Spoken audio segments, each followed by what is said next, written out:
Hey guys, welcome back to the channel.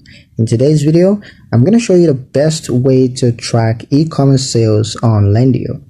And the best way to track e-commerce sales on Lendio is to connect your online sales channel so that transactions flow automatically into one financial view.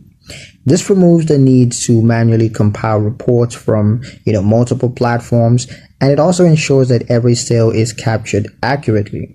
With e-commerce data centralized, businesses can monitor revenue trends, can identify high-performing products, and can understand the impact of fees and refunds on net income.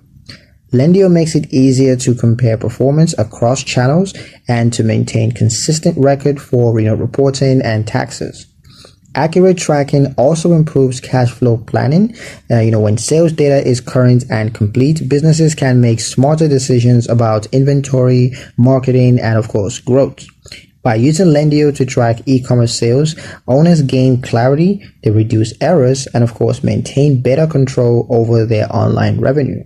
But that's pretty much it for the video, guys. Hope you liked it. Hope you found the information here useful enough. If you did, like, comment, share, and subscribe for more helpful financial insights. Thank you guys for watching, and I'll see you in the next one.